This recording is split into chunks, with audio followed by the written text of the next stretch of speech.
Buganda tefunangako bwetwaze ng'ennaku z'omwezi 8 nga bwe birimbi. Wabula Duke of Kent yawubako olubu lw'ekigere Emmengo ng'akabonero akalaga nti omuzungu bwe yali ajja okukolonizinga Uganda yasooka Mmengo. Era endagaano y'olwenda 1884 yagikola na Mmengo n'alyoka atandikirako okuzimba n'agaziya Uganda n'akola 1900 n'agenda ng'agaziya n'akola endagaano ezaakola ki ezaddako. Nabwe ekyo Duke of Kent kye kyamuleeta Emmengo atandikiraawo then alyokaze ebikola ki ebiddayo. So teyajja kutuwa independence. So Uganda tefunanga independence.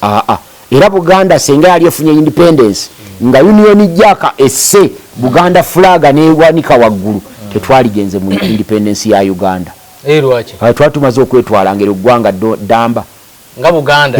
Kuba twalina amaje, twalina police, twalina buli kimu. Twali tuyina kye tuyinza kunona mu Uganda. Kale wona osizira okubeera nga otulaba nkwaniriza nnyo olunaku olwaleero nkubuuzako nti wasiibyewo otya, wasuze otya, oli otya, okusinziira mu bitundu by'eggwanga ebyenjawulo mwotulabira. Ina Ssentamu Ssewandagi agenda kubuuzaako nga tanakubuuzaako eno bagiyita Florona Sangoma Waragi. Yabamu ku basaponsa baffe abapya batunda waragi ono w'okunywa. Naye nze simunywa. Olanga otya by'otanywa. Ssewandagi buuza abantu. Omulabi oyo kojja wange alanga by'atanywa. Mbanyabo ne basebo abatulaba n'abatuuliriza yonna gye musinziira mbalamusiza. Abafunye ebirungi mu bulungi mbasanyukiddeko. Naawe afunye ebibi ebitali bimu ebyengeri zitali zimu kunakuwaliddeko.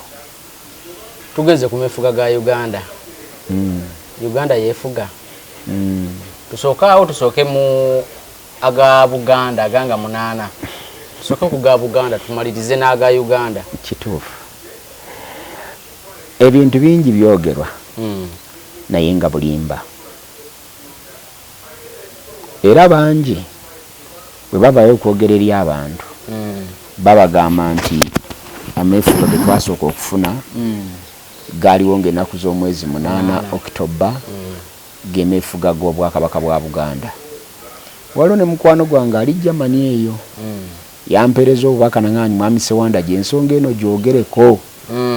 Bwe twali tugenda okwefuga Ssewandagi ensonga gyagyogerako ng'amaanyi mwegali zimaze okulya. Ti bwe twali tugenda okwefuga nze sinaba kulya enjala ennuma obwavu bungi. Bwe twali tugenda okwefuga twasooka n'ameefuga ga Buganda. Buganda yasooka okwefuga. Kati ne bayo mukwano gwange omulala munnamawulire munnammwe Ahmed Katerega Musaazi n'agamba nti Muteesa bwe yali ayogera keri Buganda yagamba nti ameefuga tugafunye naye bw'oba ogoba essajja ne mugamba nti nyambaako. Yasooka n'agamba nti Duke of Kent bwe yali ajja yagamba nti endagaano gye twakola ne Buganda ffe yaffe tugimaliriza era tugikomezzaawo.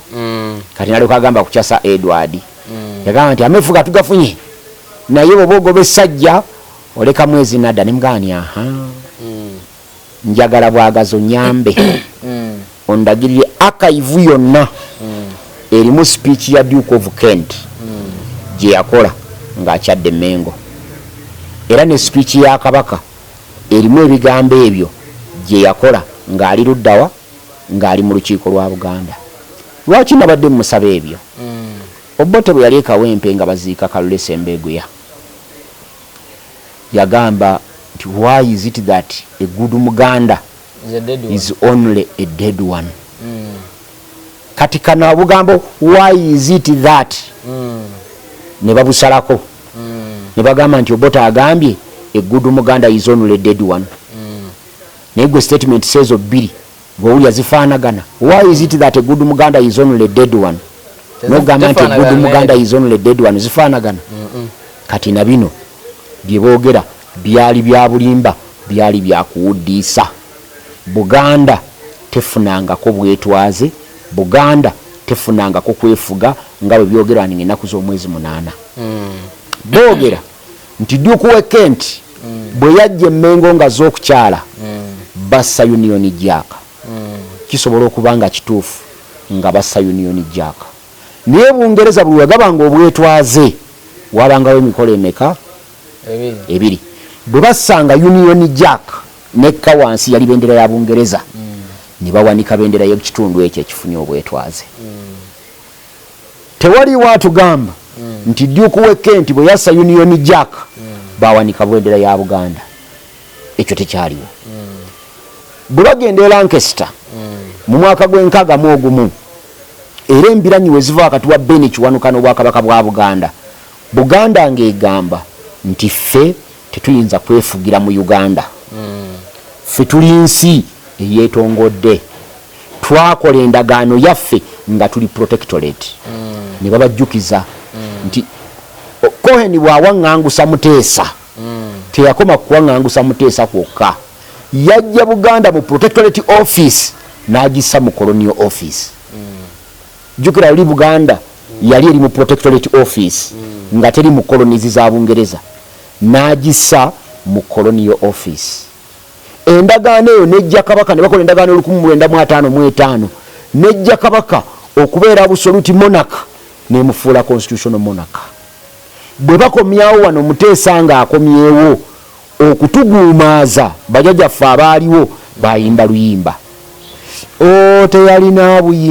teyalina buyinza ku mwana wa Daudi nga bagamba nti omusango baali baguwangudde Bungereza nga kooti esazeewo nti Cohen teyalina buyinza kuwaŋŋangusa Sir Edward era abantu ne badda mu kujaganya teyalina buyinza ne beerabiza Abaganda ebikulu ebyali mu ndagaano ey'olwenda ya 1955 gibayita eyawankoko ye eyajja kabaka mu kubeera absolute monarch nemufuula constitutional monarch yabeeranga omuntu ng'alina ekitundu kye ekyetongodde ekitafugwa muntu mulala yena wali mu protectorate bwe bamufuula constitutional monarch olwo nakkirira muki mu koloni olwo Buganda ng'efuuse koloni etwale nakka wansi eyo so kaakati bino byonna ebyogerebwa abantu babitulimba kutuwuddiisa Abaganda baali bakukola effujjo nga ly'amaanyi nga bagaanye nti bo tebasobola kuyingira muki mu Buganda era wano nze wasinga okunkyaya Benedicto Mugumbya Kiwanuka era nze wewaŋŋambisa nti ne bwenziramu ne mmulaba ku street kati olwaliro ng'atambula bw'ati ng'azuukidde bwe mba nina omukisa ogumukuba ne mutta mukuba n'afiirawo naye mba nsobola mukuba ŋŋumi yokka nga poliisi tendabye mukuba eŋŋumi n'afa bwe mpulira ng'esobola okumutta n'afa ekintu kino Uganda mu Benedicto Mwanika kyeyatuteekamu Kiwanuka kyeyatuteekamu kitubonyaabonyeza kati emyaka 6 mwegi abalala bonna bava ebweru wa Uganda ne bajja wano mu Buganda kafuuka kaana ka mmese kapuliriza bwa kapa ababba ensimbi zonna bazibba wano ne bazitwala ewalala na bino byonna bijjo byenkubalira ebya district nakugambye nti Greater Mbale ina district omusanvu yafunye bilioni 264 nga Wakiso eri mu Buganda ewava omusolo yafunye 89 Wakiso yavaamu trillioni 1 ne milioni 4 Mbale yavaamu sente zitawera bilioni 2 babawadde 264 kitegeeza nti ne kuze bajjamu babongeddeko endala 64 fe bajjamu trillioni tebatuwaddeko yadde 1%. Kati ebyo birimu ku byanca ya Benedicto Mugumbya Kiwanuka era Abaganda nga bagambye nti ffe obutatuwa independence nga ffe Abaganda tulina obuzibu tetugenda kuyingira mu Uganda bagenda e Lancaster ne bakola constitution eya 62 ne bagireeta wano yalimu ebyokuguyaguya bingi constitution ya 62 ewo ogiraba bwejja wano balimba abantu nti tugenda kukuba akalulu ku masaza Buyaga ne Bugangazi tulabe nga gadda luddawa eno oba gasigala eno Obote n'alimba Sir Edward nti twala abantu bagende basengeyo bwe tunaatuuka okukuba akalulu tuli kakubira ng'olinayo abasenze bangi jjajjange y'omu ku baagenda endayiga era n'asengayo tofire Kigogwa Kaddu y'omu ku baagenda n'asengayo n'abeerayo asobole okulwanirira Sir Edward tuwangule ebitundu ebyo ekibi ate Obote bw'atuuka okukola etteeka erya Semate erya referendum eya 63 ate baateekamu akawaayiro nti oyo yekka omuzaale mu kitundu ekyo Uganda we yafunira obwetwaze nga yali muzaale ngera musenze mu kitundu ekyo yakkirizibwa okuba akaki akalulu era bonna abaali bagendayo nga tebasobola kukuba akaki kalulu kati naye baleeta wano Semateeka ne balimba ekyo kigambe kye balimba naye nga Semateeka olwo bagenda okudda naye nga agamba nti Buganda ejja kubeerangamu amasaza gano ng'ogyeko Buyaga ne Bugangazi. Era ne bakka wansi ne bagamba tinaye ate yo Bunyoro ejjanga kubeeramu amasaza gano ng'ogasseeko Buyaga ne Bugangazi. Ekyo lede kiri mu ssemateeka. Ekyo lede bakyadde mu ssemateeka mu schedule. Buganda ejja kubeera n'amasaza gano ng'ogyeko Buyaga ne Bugangazi. Bunyoro ejja kubeera n'amasaza gano ng'ogasseeko Buyaga ne Bugangazi. Ekyo kiri mu constitution. Ate ne batuwuddiisa tugenda kuba akalulu. Kati so ebyali awo mu kwefuga waliwo okuwuddiisa kungi, naye ng'ekyamazima Buganda tefunangako bwetwaze ng'ennaku z'omwezi 8 nga bwe birimbi. Wabula Duke of Kent yawubako olubu lw'ekigere Emmengo ng'akabonero akalaga nti omuzungu bwe yali ajja okukolonizinga Uganda yasooka Mmengo. Era endagaano y'olwenda 1884 yagikola na Mmengo, n'alyoka atandikirako okuzimba n'agaziya Uganda, n'akola ey'olwenda n'agenda ng'agaziya n'akola endagaano ezaakola ki ezaddako. Nabwe ekityo Duke of Kent kyekyamuleeta Emmengo atandikiraawo, then alyokaze ebikola ki ebiddayo. So teyajja kutuwa independence. So Buganda tefunanga independence. Era Buganda senga yali efunye independence nga Union Jack esse Buganda flag newanika waggulu tetwaligenze mu independence ya Uganda. Lwaki? Twatumaze okwetwala ngero gwanga damba nga Buganda. Kuba twalina amagye, twalina poliisi, twalina buli kimu. Twali tetulina kye tuyinza kunona mu Uganda. Era bana Uganda twali bagobye ne bagenda batandikira ewaabwe. Yensonga lwaki enkeera nga mwenda kabaka wa Buganda ate yagenda ekololo okulayira nga Buganda efuna ki nga Uganda efuna independence. Kabaka wa Buganda yali omukulembeze obudde. Olwo yafuuka head of state, yali president owa Uganda. Naye nga executive powers ziri mu president. Olwo president ziri mu prime minister. Prime minister ya Dr. Paul Milton Obote. Jukira okulonda kwasooka kubaawo nkaaga mugumu. Beni Kiwanuka n'akuwangula. Bwe bagenda London mu Lancaster conference ne bakayana.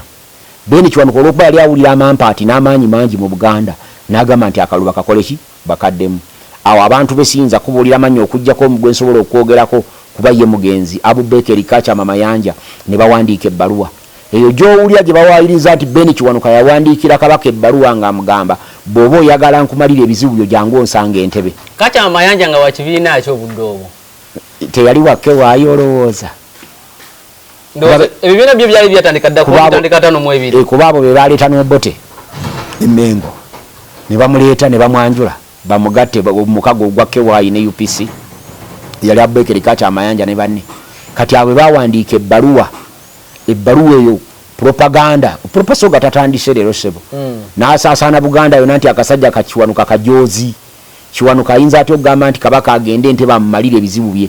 Ekyo kyokka kye batambuza Buganda yonna, era akalulu kagenda okuggwa nga Bendikito Kiwanuka mu Buganda bamukoze eki bamuwangudde. Kati omukago Kewaayi ne gwe yakola ne UPC Obote n'akola ki n'ayitawo n'afuuka. So abagamba nti Buganda yeefuga nga 8 abalimba babijjawa tebiriyo. Ebyo byonna byakutugumaaza tebyaliyo era tebyaliyo era tebiribaayo. Wabula Buganda endagaano y'enkaaga mu 2 yagitwala mu busibe bwa Uganda bwe tukyalimu n'olwaleero. Era eyo Sir Edward Mutesa gyagenda n'alayirira nga president. Ebyaddawo bingi abantu babisoma naye tebaagala bikubuulira. Bwe tumala ofuna independence era nagwe mbadde nkigambo lalo nga ntambula tinjagala olowoozeemu independence gye twafuna kyali kiki. Kubanga independence gye tulowoozaako nti twagifuna mu 62 teyali independence nayo. Olungenze ku ya Uganda. Eya Uganda tugimaliriza. Tumaze okujjayo eggoye lyonna. Teyaliwo. Olungenze ku ya Uganda. Nti nayo tetwafuna independence. Wabula twakyusa omukoloni omweru ne tumusikiza omukoloni omuddugavu. Era twasigala tukyalina abakoloni. Naye omukoloni omweru bw'avaawo ne tusikiza omukoloni omuddugavu. Naye mu 62 kwennyini twali tufunye obwetwaze obwannamaddala. Era nga bannansi be bagenda okulembera ensi yaabwe nga bannansi bali 10 15 ne beegatta ne bakola eggwanga ki Uganda. Kwaliko obwakabaka 5, kwaliko n'ebitundu ebirala ebiwerako, teritole ya Busoga, teritole ya Mbale n'ebitundu ebya districts ezakyoli ankole nga bazigasseeko bitundu 10 na bimeka bwogenda ku parliament awo gwosakirayo ojja kubirabawo bitundu 15 aggemawanga 15 ensi 15 zebagata ne bazikolamu akatogo ke bayita Uganda. Kati bwe tugenda okwefuga kwaka akatogo ke bayita Uganda obuzibu ne bujja. Naye omuzungu yabulaba. Lwaki omuzungu yabulaba? Bwe yali atukwasa obwetwaze yagenda tayagala kuba twamugoba bugobirwa mpaka. Kati n'atukwaza obwetwaze nga bwa kinyi obwetwaze nga bwa fitina. Naye abantu abasinga obungi babakola emikolo tebagoberera bubonero bukola ki? Naye waliwo obubonero obubaawo omukatuliki gwe musajja mukatuliki esaakalamentu ke kabonero akalabika akategeeza enneema etalabika. Njagala otunulira omuzungu ng'ajja okutuwa independence. Obudde bwaliwo emisana era emikolo gyali baddewo mingi emisana teyakikola. Yalinda enzikiza nejja era nettaala ne bazizikiza. Ekitegeeza titugenda mu kizikiza tuva mu kitangaala ebiseera abantu baffe tebabusoma badda mu kuyimba nakuba ngalabi. Naye omuzungu kye yakola n'atuyingiza mu independence ekiro. Si kiro kyokka naye nettaala bazizikiza. Bwe bamala okuzikiza ettaala ne balowalinga Union Jack ne balyoka baleizinga Uganda flag. Abaliwo ne bakuba mu ngalo nga kamera za mwezo zokka ze zalina amataala agaka naye nga gali amataala gali badde gaaliwo gonna gaali gazikidde. Ekyo kyali kiraga nti ekiseera Uganda kyeyingiddemu kikutte enzikiza. Bonna abaaliwo tebabisoma. Singa naliwo mu budde obwo nze ndi musomi w'obubonero bw'omwoyo era ne bwe nkwata video ng'eno nga tuli naawe nga teriyo bire nsobola okumanya kye kitegeeza nti ensonga gye twogerako si nnungi yakazigizigi. Ensonga gye tuliko nti yakazigizigi kati bannaffe ne batakimanya. Era olwamaliriza gavumenti yasooka n'etambula bulungi naye waliwo abantu sijja bakumenyera mannya kuba basinga bakyali balamu. Abafuddeko bali babiri ate bonna abakumenyera nti abafuddeko bali babiri ojja kumanya ababiri abasigaddeyo. Baali bweru Obote n'abayitayo nga basoma ne bakomawo wano. Bwe badda wano mulimu gwabwe omukulu gwali gumu gwa kumenya ndagaano wakati wa Buganda ne UPC. KY UPC omukago ogwaliwo. Era akawaayiro nnamba emu akaali mu mukago ogwo akaali kagufuga kaali kagamba nti UPC tejja kugula ttabi lyonna erya UPC mu Buganda. Ne bw'anaabaawo okulonda UPC tejja kusimba mubaka yenna mu Buganda. Ne Buganda tejja kugula ttabi lyonna erya KY ebweru wa Buganda. Ne bwe kunaaba kusimbawo omuntu KY tejja kusimbawo omuntu yenna bweru wa buki wa Buganda.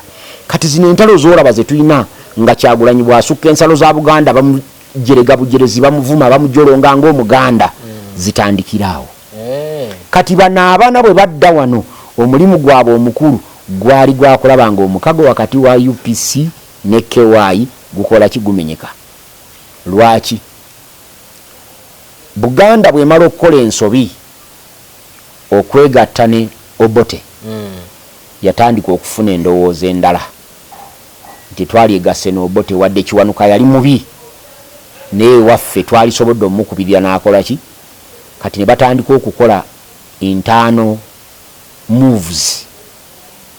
Tuva tutya ku Obote mu UPC mu kulonda okuliddawo ne tugenda ne DP. Kati bano baleeta obukuubagano okumenyawo omukago ku kifuba. Ebenga Buganda erabibwanga omulabe wa Uganda KY erabibwanga omulabe wa Buganda era n'enziro bagisiiga. N'Abaganda osobola obbasanga ng'oyo munnamawulire katerega musaazi ng'akugamba nti mwagala kumyawo KY wano mwagala kumyawo KY wano n'omubuuza ekibuuzo nti mpaayo omuntu ogwo KY gwe yatta manye ensobi KY gye yakola kubanga bwe tujja kumenya UPC abantu UPC be yatta obuwanga tulina buyitirivu mu Uganda wano.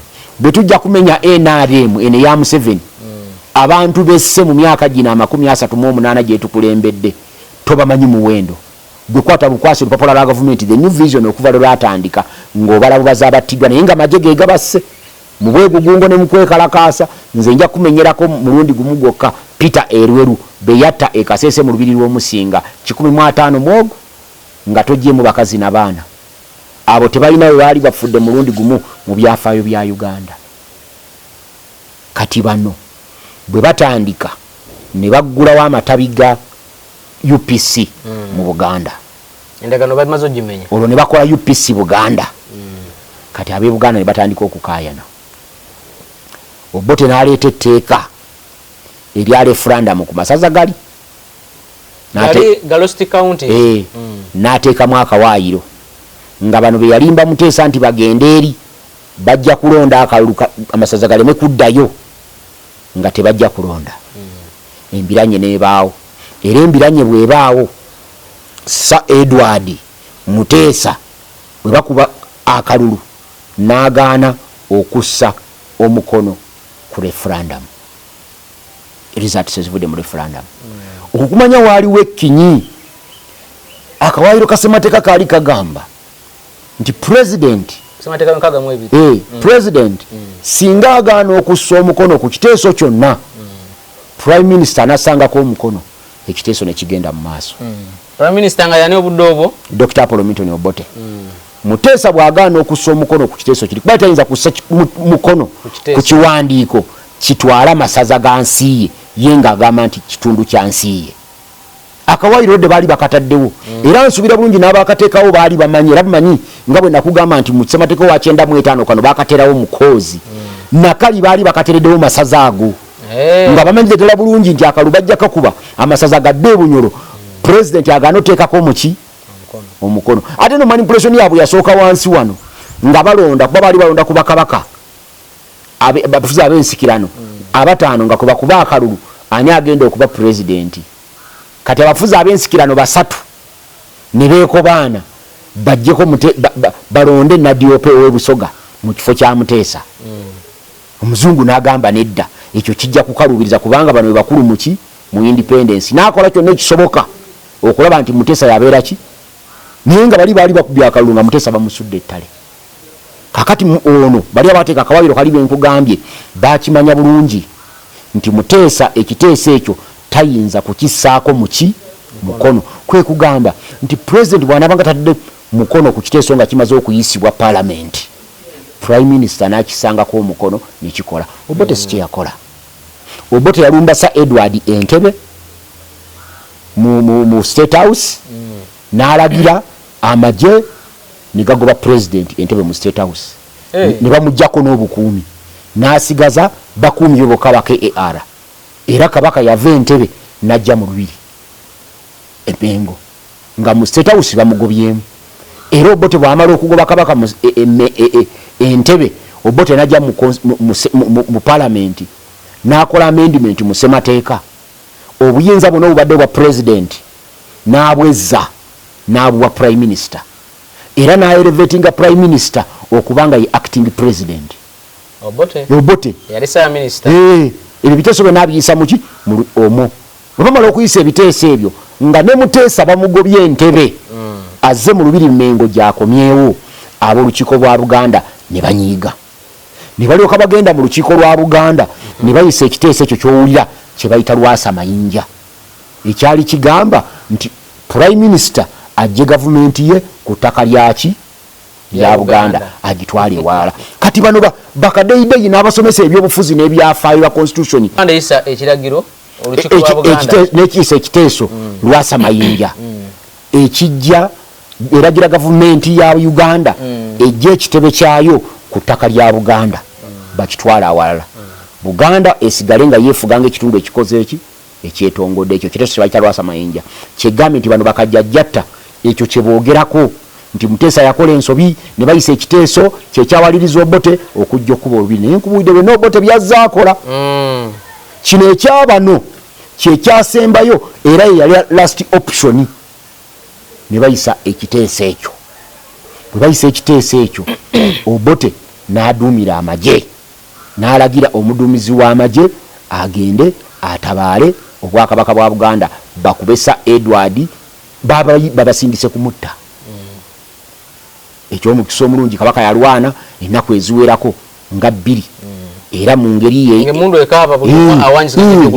yali mukugu yali musajja yali munamaje omutendeke era yabakubira ddala era yatta abasirikale abawerako awo kakati kabaka bwatoloka n'ava mu lubiri kabaka tatera kutoloka era ebintu bingi nnyo Abaganda kukufa kwa kabaka mu lubiri tebabyogera wadde nga kati olulabo olubiri balukubyeko nalabye olukomera lwe sayidi eri balumenye neyo gye bamenye olukomera iyo kabaka gye yayita ng'agenda bangi bajja kugamba nti kabaka yalinnya waggulu ku kikomera n'abuuka n'agwa eri wansi naye ekyo tekyali kituufu kubanga ebituufu tebayinza kubyogera kabaka bw'atyo n'adduka wuyo Burundi paka Bungereza kabaka bw'atuuka e Bungereza era ne baddamu okutuwuddiisa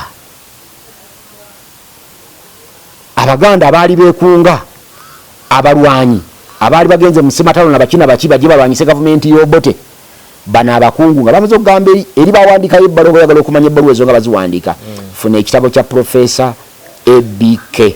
Kasozi bakiyita The Bitter Bread of Exile.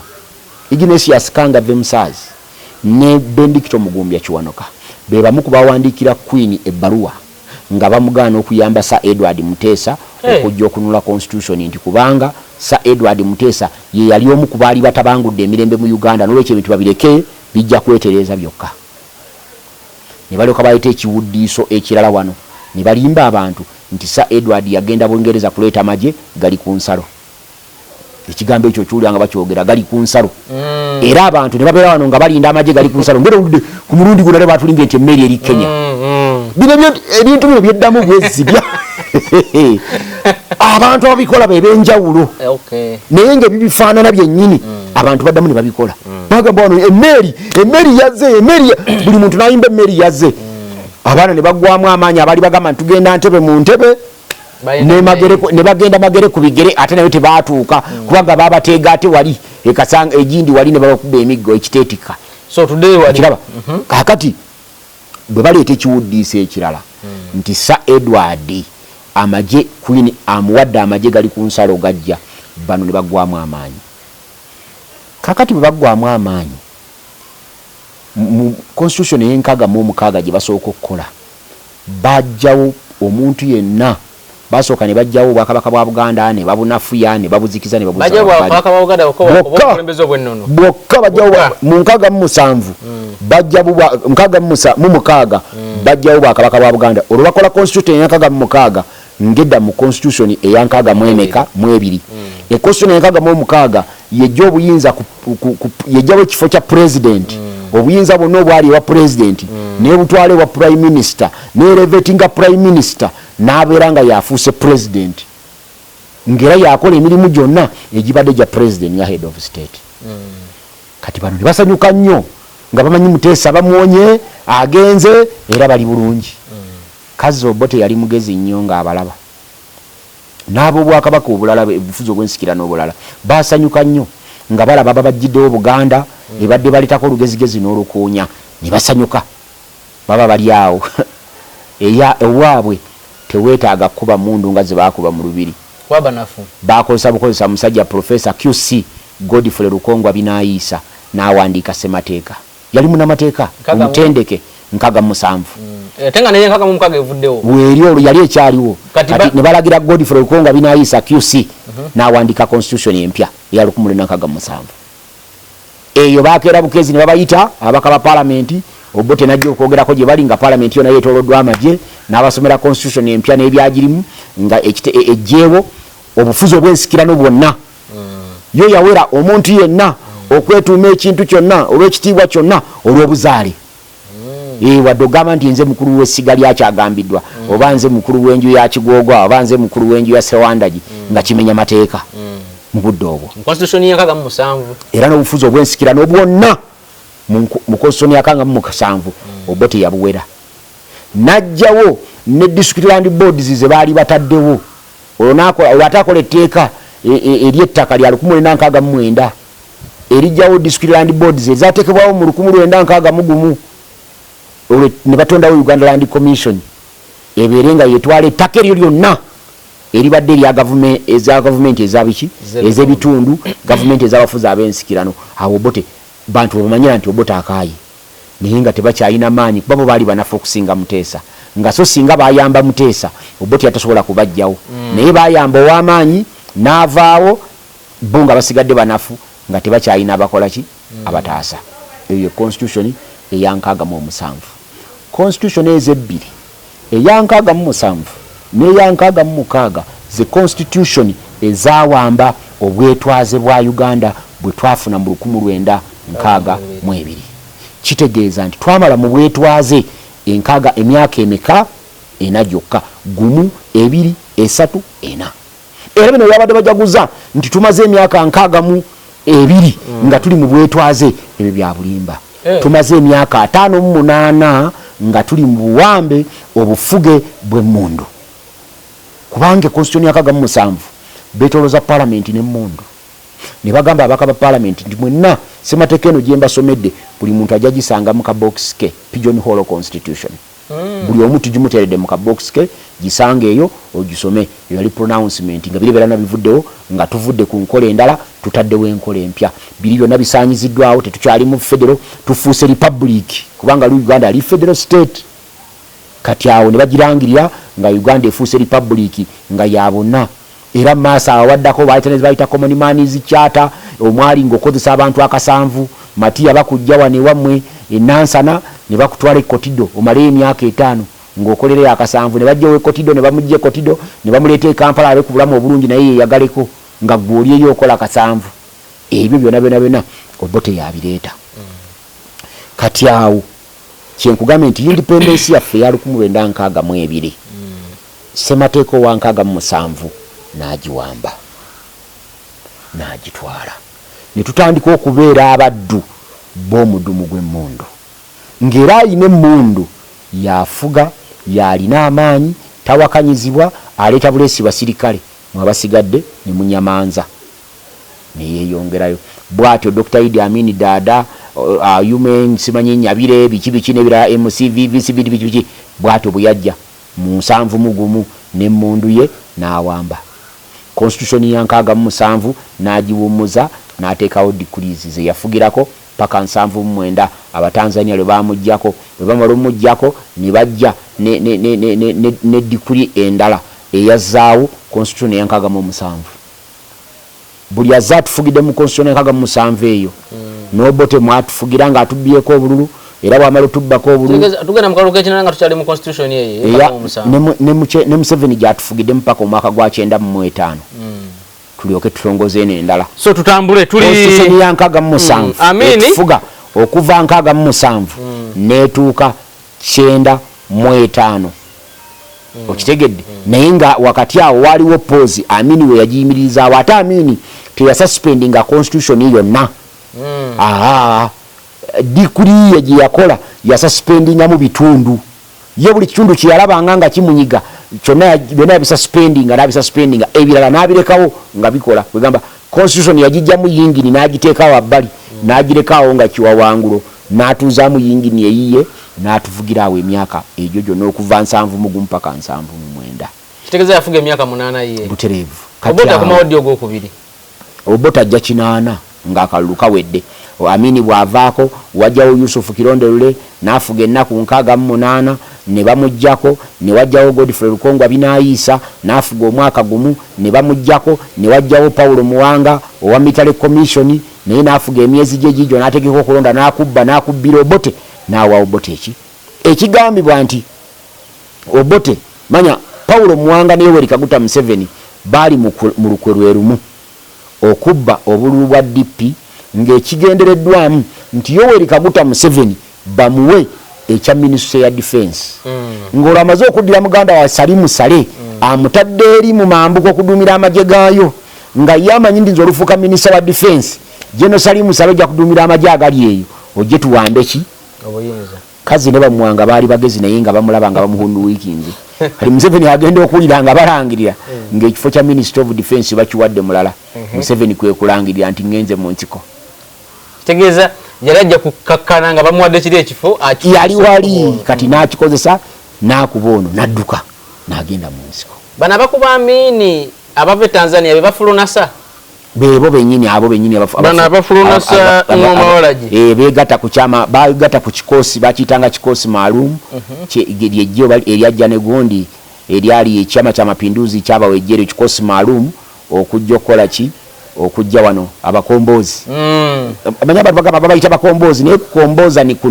kununula abanunuzi abakombozi banunuzi abo bebegata kwabo ne bajja wano ne bajja wamini so bwetuva mukekinana wado ina komala yawo agenda buze ekibuzo bwetuva mukekinana akalulu Obote yafuga bbanga kyawo yafuga emyaka 5 mundu etokota paka 1985 nali mugumu titokero lutwa ekinana Obote yafuga emyaka gye 5 bwagifuga 5 yatanagimala agifuge mundu etokota naye nga ategesa ate okulonda era waliwo okulonda nga kugenda kubeerawo mu 96 mu 95 December ngani ate government y'Obote nga yaitegeeka okulonda kubanga okulonda kwali kubaddewo mu 9 kati nga tulina okuddamu okulonda mu December wa 9 mwemeka mu 5 kati obuzibu buva enkayana wakati w'abalango n'abakyoli mu magye ne zijja ne ziwamba Obote Obote nga mulango titokero olutwawo mukyoli n'awamba gavumenti ya Obote Obote n'agenda kati bano yawamba mu July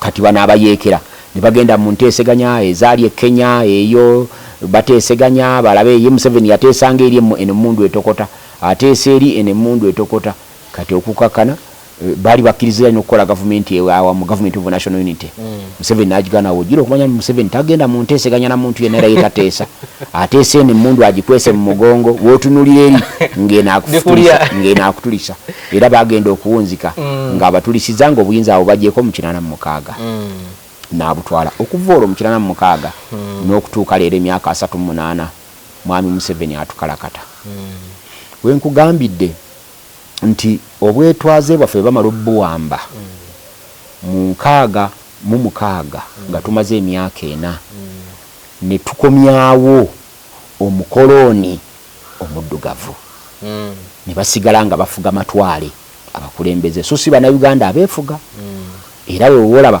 ennaku zino walabye abaana nga bagamba nti ne President Museveni naye mukoloni wolooza lwakyawala n'obugabe bwe yagala okusomera Makerere nabirabe nga abaana babitadde ku mutimbagano bwe yajja okusomera Makerere walinga wakawaayiro nti bateeka okujjuliza foomu eziraga nti oli munnayuganda Museveni bw'ajja Makerere yabulwa okukakasa Makerere yalimu okukakasa Makerere nti munnayuganda bw'agenda Embalala mbu simanyi omugabe wa Nkole amusayiningire ku foomu ze nti munnayuganda omugabe wa Nkole yakola ki yagaana era ensonga lwaki Museveni obugabe bwa Nkole abwalana nabyo omwana nga abizunza tugende tuvudde mu nsiko kakati Museveni bamwandoza emyaka 10 emyaka 4 abamuwena bwe giggwako yali alina emyaka 4 ategekere ateketeeke eggwanga lino ab'amagye bazzeeyo obuyinza babuwa abantu ba bulijjo bo emmundu bazzeeyo mu balakisi bakuume eggwanga kati obuzibu we buva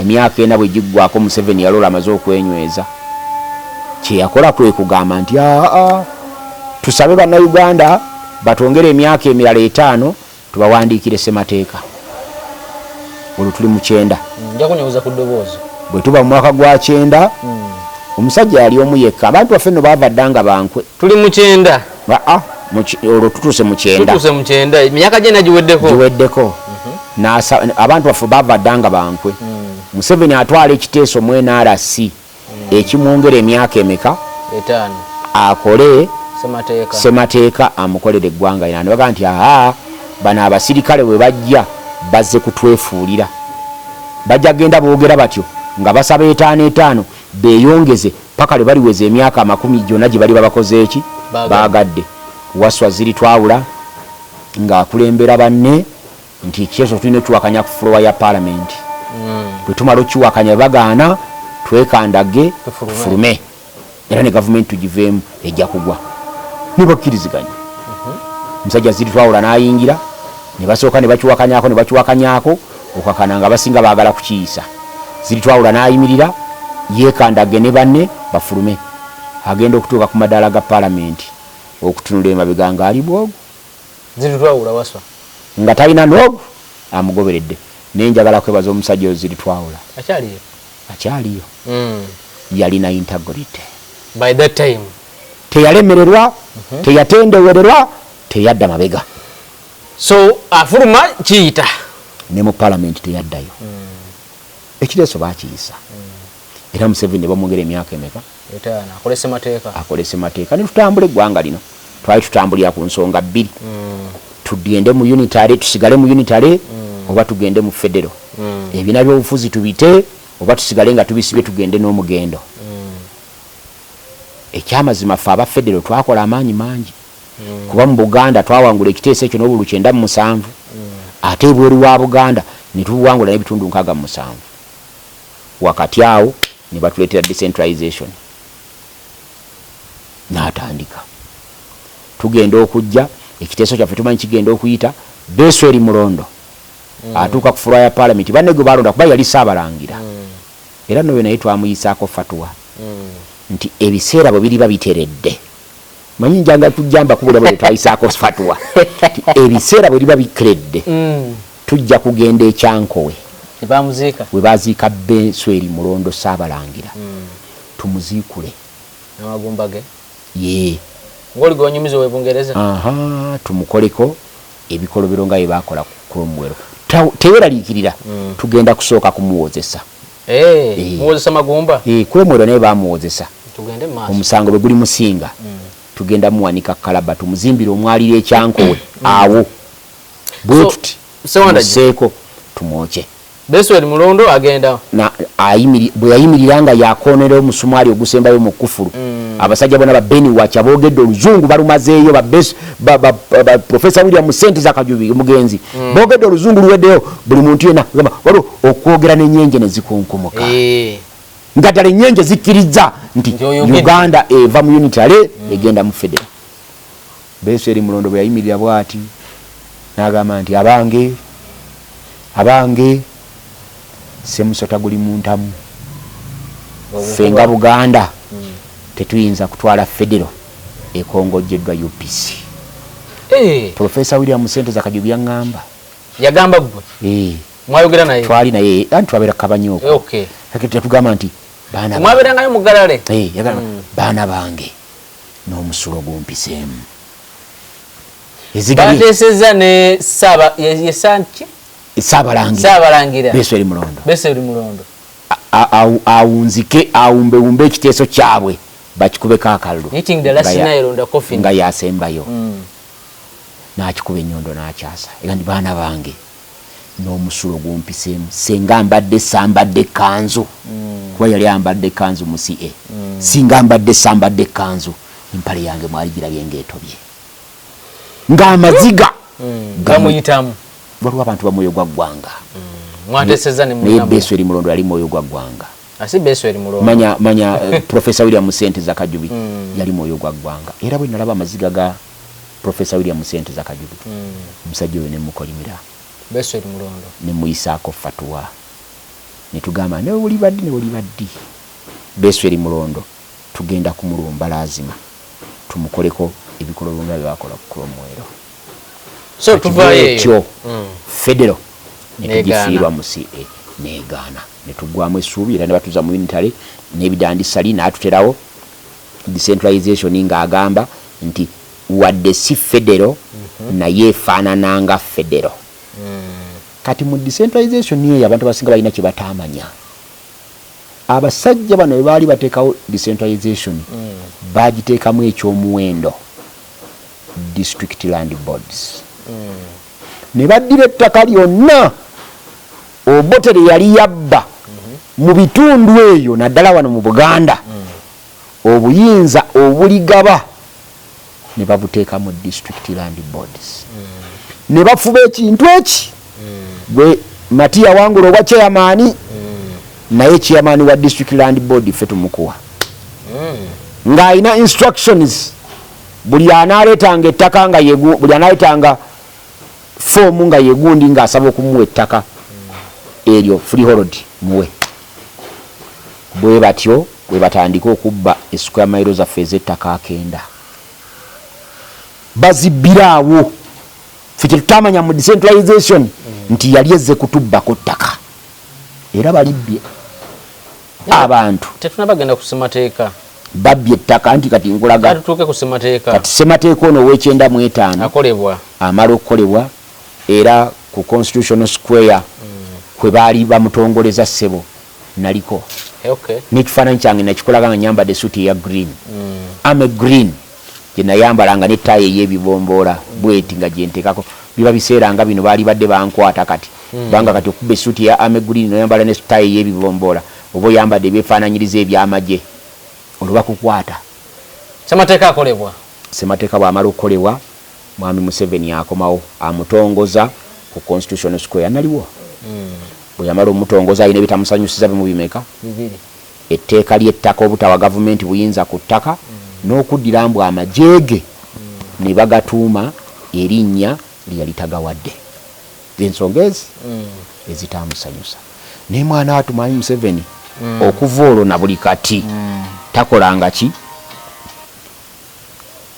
ebyo bibiri akyabirwanyisa era eggye lya Uganda UPDF terifunangayo mujaasi yadde atya okuva mu 9 bonna abajaasi batandika n'ennamba RARO za resistance army baba resistance officers n'etteeka ly'ettaka ne gye buli eno olwaleero alina n'abasajja be bano Saamu Mayanja bakyatuvuma namulabe n'omulaba nga alina gyavumirira obwakabaka abataka ne bamuyisaamu eggaali ne batambula ne bagenda naye nze namugambye nti nze bwe ndiba mu lukiiko ne musanga nga ali mu lukiiko bwe rutyo sisobola kukunga bataka kufa mu lukiiko lwe ngenda kubakunga kumukuba bwe baligaana okunneegatako okumukuba nja kukwata kyonna ekiri musobozi bwange awo wendi bandi alina abakuumisebo anti njagala nze nkimukube njagala mukube ejjinja omusapusuta ankube essasi naye ekyo tekimujjaako kuba nti ejjinja ndimukubye era awo njagala nfe ng'omuzira nti omusajja amukubye ejjinja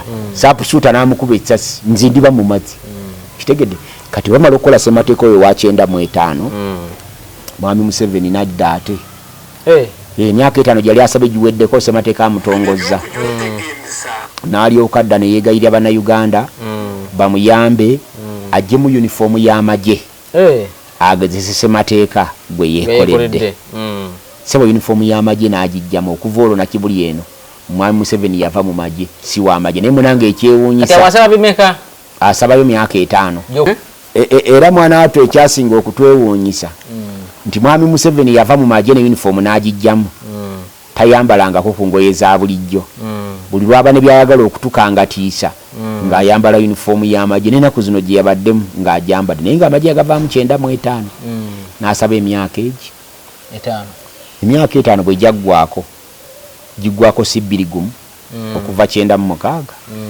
mu 21 n'agamba nti bannange ssemateeka agamba nti omuntu anaakulemberanga ebisanja 2 byokka mu ssemateeka n'agenda makawaayiro ako nsaba munzikirize tukagezese tukatuukirize tugeyo ebisanja 2 era ssebo nali omu ku baanoonyeza mwami Museveni akalulu ngamba yali awandiise n'essemateeka manya ne constitution ne manifesto ng'eriko omutwe ogugamba nti consolidating the achievements of the movement bakuume ebyo movement byetuuseeko era ng'agambye n'ogamba nti am contesting for the second and last term of office mpuume ebyo ebikoze eki omuntu nambuuliza Lusango kiriwa Lukaya woyita boti ng'ogende wa Kintu Musoke nangani mwami Ssewandagi ogambye mulukuŋŋaana lwa byabufuzi nga ne Museveni mwali olwo taliimu ffe tukuyege mwe kumukola kakuyege tunoonya ogambye nti mwami Museveni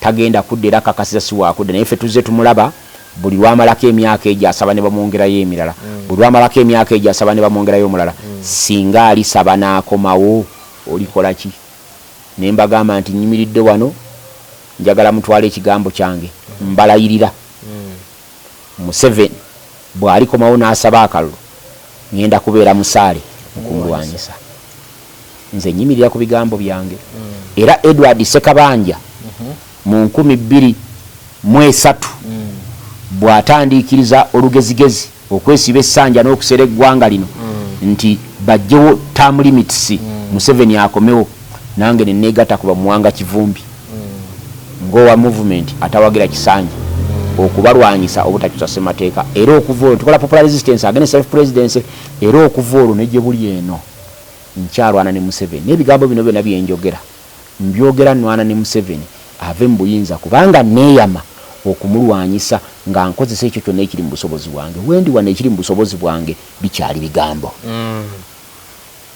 mutwe n'akamwa kange so asaba ekisanja ekyokubiri yakigezese era se bwatuuka mu 2-3 omuntu yasaba ekisanja ekyokubiri ne batandika okugamba nti tujjewo term limits omusajja akomewo afuge waliwo akawala kaaveeyo ne kafukamira wansi nga bali eyo kyankwanzi ne kamusaba taata tukusaba tuyambe okomewo sebu kaavaayo nga kafuuse ka minisita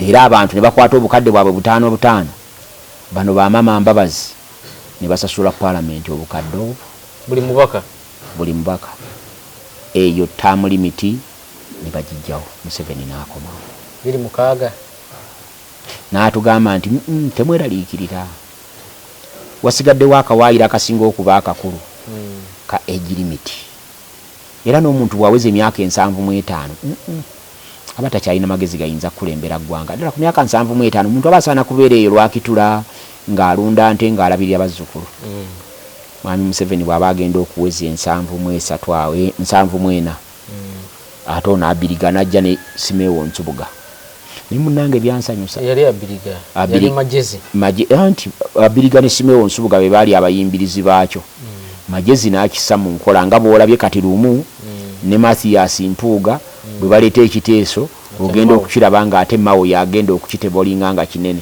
kati abiriga ne Simeewo Nsubuga be baasooka nzawenzira n'erinnya eryatiku kubanga mu palamenti omwo abiriga nga yeekalakaasa awagira oludda luli omusajja gwe bayita Bernard Atiku nga mbaka waayivu yasisinkana abiriga n'alyoka amulijja eŋŋumi ez'okumukumu katu kati nga nti ffe tuli basayidi eno egamba nti age limit togikwatako bwamutugga eŋŋumi ez'okumukumu abiriga yakwata akacupa k'amazzi awo n'alyoka asontera amazzi ag'okumukumu neŋŋamba nti omusajja ono Bernard Atiku ansanyusizza nnyo era ne mukubira akasimu ne mugamba ssebo nsaba ompa erinnya lyo awo ssebo wantumira erinnya lya Atiku ne nfunayo n'omuwala omulugwala ennaku zino ate yanzirukako n'addayo ewaabwe Arua tebamufunamu mwana saafunayo mwana mulugwala naye era ajja kumunoonya nja kufuna kuba nkyayagala omwana omulugwala olulimi lwe lumanyi tukyagenda mu maaso ne programu yaffe n'olunaku olwaleero tutunulira independence 2 emu ebadde yogerwa ya Buganda ne tumaze okirongoosa nti teriiwo era n'eya Uganda nayo tukikakasizza bulungi yakoma ku myaka 4 abaddamu okutuwamba bakoloni era katufugwa bafuzi b'amatwale that's why bosanga nti mwami Museveni yeyeka esimulwa kyo gitekamu obuyembe mwami Museveni yeyeka akirizibwa okujaguza independence kati ninyo Ssewandagi Everett Rio Estate bagula na kutunda ttaka basangibwa Kasenyi stage ku luguudo lwa Entebbe Road kubayita ababiri ebamu kubatekamu ssente bakola bino wammanga letters of administration processing land surveying house letting and sale bakola kyekirala bakola Rio Estate development oyagala ku developingira kifo ekyo nakyo basobola okubeera nga bakikolerako bakubira pulaani y'ennyumba oba oyagala kuzimba bakugobera ku kyapa oba tokiina bw'oba okiina naye nga mwagala kyusa mannya nakyo basobola okubeera nga bakikolerako kye bayita land title processing and transfers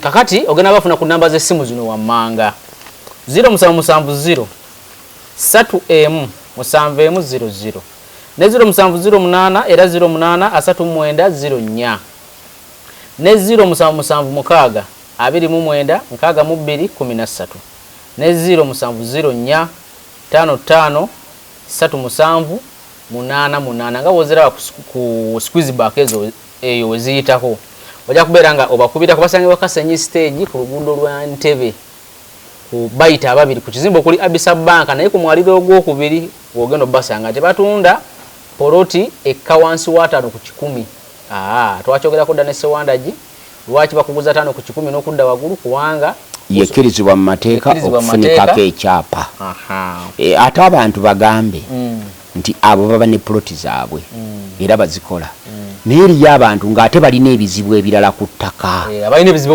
ng'olina kibanja kubanga nze nganze bonda bano Ssewandagi mpala na kye bayita ekibanja era sandyagadde kulaba muntu yenna alina kibanja mu nsi muno buli muntu yenna ateekwa kuba n'ettaka bw'oba n'ettaka kwata etteeka ly'ettaka ennyingo ya 36 ekkiriza Ssewandagi ow'ekibanja ne Matiya nannyini ttaka okutegeeragana bagabane ekibanja n'ettaka ayina ettaka akuwe ku ttaka naawe ayina ekibanja omuwe ekibanja ofuuke ow'ettaka ogwo mulimu gwange ogwo mulimu gwange okutegeeragana 0702 43 88 52 eyo ya Ssentamu Ssewandagi era gw'okubira ku nsonga ez'ettaka ezo nga ziriko bizibu bwekasolyako bizibu kampani y'abakozi bagita batya ba Ssewandagi Investments Limited. Kale Flonasa Ngoma Waragi bano bakola waragi naye gwe gwotanywa nze simunywa naye bakuletera bizinensi ogikola musajja wafu wa Flonasa naye oli mukatuliki tolina kikugaana kunywa waragi matovu yakola waragi matovu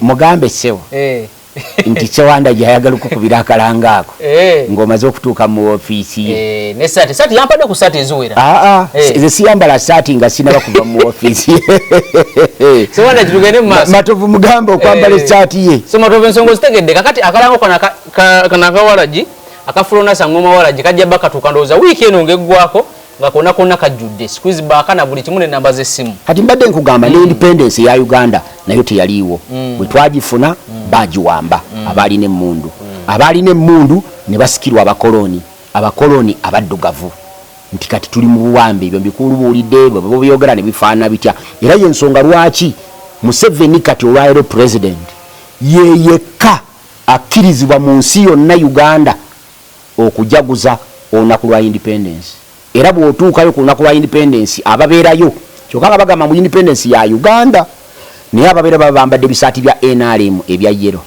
so ng'olwo olunaku si lwa NRM lwali badde lunaku lw'Abannayuganda kati nkulaga obubonero obulabika obutegeeza enneema etakola ki etalabika era mwami Museveni nga bwe yabadde gye yabadde Busia wane waffe e Kampala oba Nansana municipality wabadde tusobola kuteekayo omukolo gwonna poliisi n'ekukkiriza ne bwe wali badde nga gwe DPC ne bwe wali badde nga gwe RDC we Nansana oba gwe RDC we Wakiso wabadde tokkirizibwa ku myaka 68 ebiri gye bagamba mbu twagyefugadde nze nkugambye nti twefuga emyaka 4 gino emyaka emirala 58 egy'abakoloni abaddugavu Museveni 58 afuzeeko emyaka 38 ekitegeeza bali abalala bonna bafuga emyaka 20 gokka mwami Museveni afuze emyaka 38 kera ku makyo mugambe nti manyi twakola economics mu accounting ngamba nti tuwe balance sheet yo bye wasangawo ne byotaddewo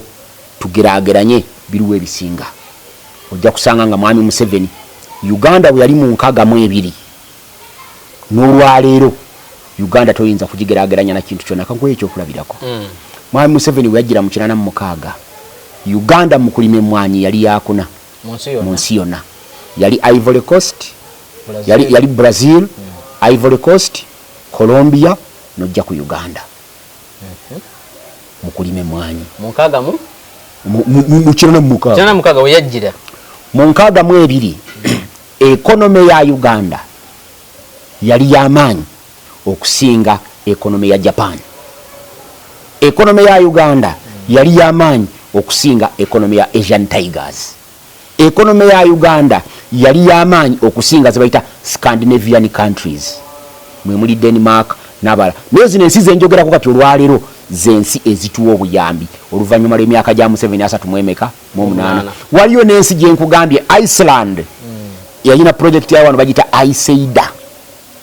Iceland erina ebinyonyi 2 birds 1 2 mu luzungu ebinyonyi 2 Iceland erina ebinyonyi bimeka 2 mwejja sente ez'obulambuzi.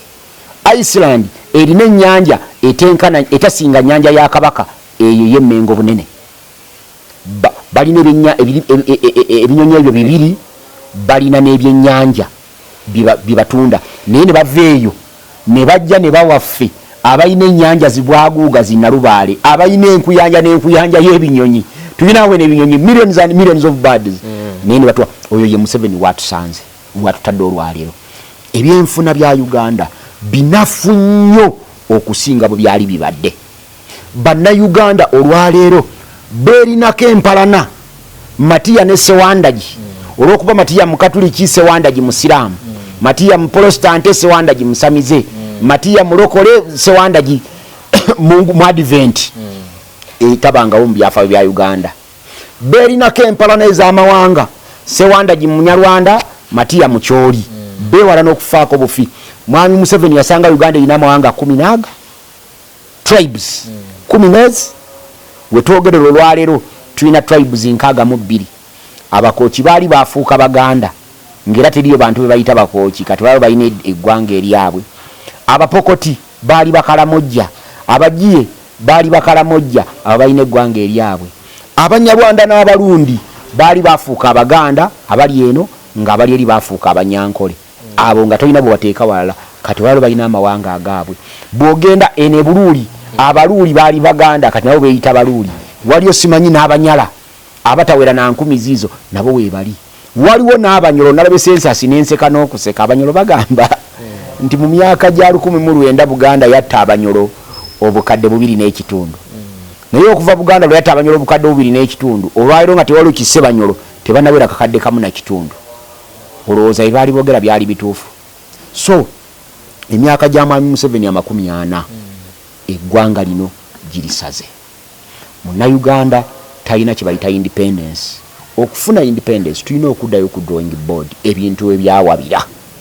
nitukwata ssemateeka ow'enkaaga mu nkaaga mu mukaaga ssemateeka ow'enkaaga mu 2 eyatuwa obwetwaze ne tumukwata ne tumukomyawo ku mmeeza ne tukomyawo abantu 15 bannannyini nsi eno abaagitondawo ne tukkiriza nti abaluuli Baganda abakooki Baganda Abanyala Baganda n'Abanyarwanda abaali Baganda wala Baganda n'abalundi Abaganda wala Baganda n'abalundi abanyankole wala Banyankole n'Abanyarwanda abanyankole wala Banyarwanda awo ntudda ku drawing board ne tuzimba ensi yaffe ensi eno Uganda ejja kubaawo mu bwesimbu n'obulambalamba bwayo senga tunakkiriza nti ffe Abanyarwanda Abaganda Abatolo n'Abasoga tewali yayagala kuba ekyo wabula nteekateeka za Katonda nga yagala tumuseemu ekitiibwa yatutondera mu mawanga gaffe ag'enjawulo nabwe ekityo tuyiye tutambulira tutyawamu Omuganda bw'abeera n'Omunyarwanda amufunako kyekirungi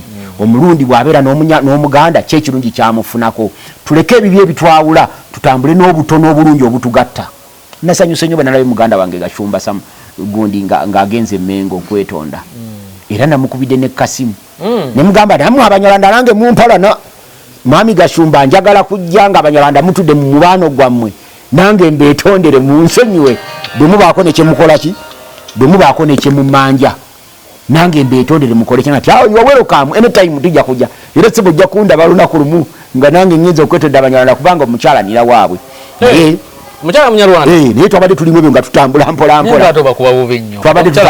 twabadde tutambula amanyi nze sinyigira muntu lwakuba Munyarwanda wali mu 26 uliriza nze sinyigira muntu lwakuba Munyarwanda nkunyigira lwa mpisa zombi era nkukyawa lwa mpisa zombi nkugambye ndi mu 26 mwami Museveni bwe yadda mu 2011 zibadde 2011 gwe n'amawulire abaddewo ne tujjawo ekisanja gikwateko tugikwata 2017 ne bakijjawo myaka ekyemyaka Museveni afuge paka lwalikola ki lwalifa kati ffe kyetumwegayirirako nti okufiira mu ntebe tekuyina kalungi kekugenda kuleeta mu ggwanga okufiira mu ntebe tekuyina mirembe gyekugenda kuleeta mu ggwanga Museveni Katonda amuwadde omukisa nti abantu bamuwulirizaamu ne bwalimba ekirimba olwaleero enkera yeetoola n'avumirira kyennyini kye yabagamba jjo ate abantu ne bamukkiririzaamu mu kukivumirira akole ekintu eki ataase wale kintu ki kimu ataase eggwanga lino aliwonye okugenda mu kuzikirira ng'ateekawo enkola ekyusa obuyinza mu mirembe tusobola nokola bali njogera mukwano gwange nati ne bwe tukola amendment mu ssemateeka netugamba nti katuzeewo bisanja Museveni ng'abizaawo naye nga yetagenda kuvuganya ne bwateekawo mutabani we Muhoozi nga tugambye nti omuntu ajafuganga emyaka kati semateeka mumuteekako olukomera lw'amaanyi ne tusiba olukomera lw'amaanyi ne tukifuula ekizibu ennyo ne tugamba nti ebisanja bijjanga kuba bya myaka emeka 5 bimeka 2 lwakubawo tubatya nti ate bayinza okugenda mu parliament kuba basinzayo abantu abangi ne bakifuula ekisanja kya myaka 7 so wana gyatumalirize wano gonjukiza Gashumba tukwateko Gashumba yekka n'okwetonda kwe tuve wano andi nze nkugambye nasanyukidde nnyo Gashumba bwe yagenze Emmengo ne yeetondera Katikkiro Charles Peter Mayiga sinafuna bubaka bwavudde Emmengo oba Katikkiro yasonyiye Gashumba yamusonyiye naye bwanabawo okusonyigana ffe tusinga okwagala truth and reconciliation buli muntu alina kyeyasobye kyeŋŋamba mwami Museveni okukola naye bw'aba alina byeyasubye afaanane nga Nyerere yafuga Abatanzania bubi n'abafugira mu nfuga embi n'abatwala mu bintu eby'ekisirusiru bingi bwe yejjusa yeetonda n'abeetondera ne bamusonyiwa kati ate bamusabira afuuke mujulizi wadde nga nze ndi omu ku bakiwakanya tugende wa Gashumba nti tayinza kufuuka muki tayinza kufuuka mujulizi therefore Frank Gashumba nga bw'omulaba nze njagala kumumalirizaawo nti ekikolwa ekyo kyeyakoze kyabadde kirungi era kyabwenkanya era kya mirembe si political move ne bwe kiba kya byabufuzi nze ebiseera bisinga njagala nnyo okulaba Saakalamentu kana akabonero akalabika akalaga enneema kati weba political move nga alina ebirala byagala mu byobufuzi eyo tujja muteega nakugamba nti amaaso gaffe gabeera ku muki omupiira agusemberera gwezanyira ebibyo tetukufaako naye kasita osembera wali omupiira awo tuba naawe butoola awo tutunulidde era bwe ntunulidde wano mikwano gyange ndabe nga munenya nnyo mukwano gwange Mukaaku Lubega ne tiimu ye anti babagobye mu DP block nti balya ssente nze sibanenya kulya ssente nawoteri nabasanze bwayisa bali bataka beerawo nze Mukaaku ne banne mbawagira 10 ku kinnaakyo balye ssente lwaki mbawagira balye ssente bwe bajja gye tuli nga batusaba ebifo tubalonde bagende batukulembere basse emitwe gyabwe mu nkola batuyambe okulwanyisa nakyemalira twaba mu akalulu kati bagenze bafunye eki ssente zaabwe naye mbawakanya lwa kintu eki kyempulira ekiri emabega w'ekyo nti ssente baazibawadde kulwanyisa Bobi Wine kumenyaamenya Situlago esaaneewo era we nkugambira nti awo tujja kuttunka nabo era tujja kwabika nabo tetujja kubakkiriza kuzanyira mu Situlago naye ssente zaabwe baba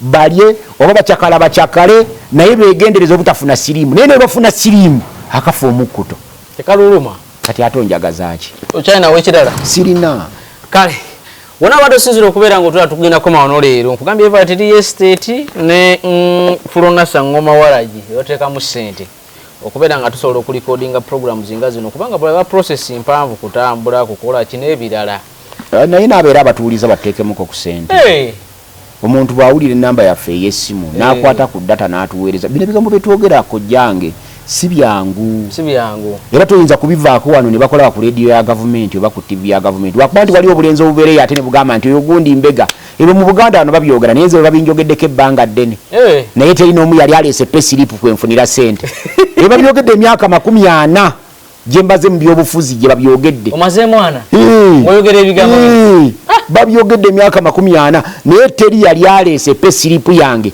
kwenfunira ssente abantu bonna baleese obuntu bwabwe ne bajjayo n'obuvidiyo teri yali alese guno omulembe gwa .com ogw'okulabisa Ssewandagi baali badde baleese akavidiyo kange obanga nyingira mu ofisi ya IGP obanga nyingira tebabulina naye abo aboogera beenoonyeza byabwe ate be bambega ekisajja kyali ewakiso bakiyita Haji Kamya kya NRM mumanyi mukwano gwange ekigamba Elias Lukwago oyo Ssewandagi mbega waffe twamusindika okukubega neŋŋamba nti okujjako nga Lukwago musiru naye kyesuubira kojjange tayinza kuba musiru kwenkanaawo nze kojja toyinza kumpeereza mbega wange ambege ate n'ombulira nti oyo mbega wange namusindika eyo olwo ate abambega abatakyali kati abo basiru emitwe gyabagejjera bwereere musajja wange tomukuba Kamya musajja wange kale baba musajjawo ayinza naye nga mukodo Kamya nga mukodo Kamya ye muntu alye emmere bw'ati nga bamuwadde okuliisa akaana naddira ye n'ateeka mu ttama naawe akaana kakomba olugalo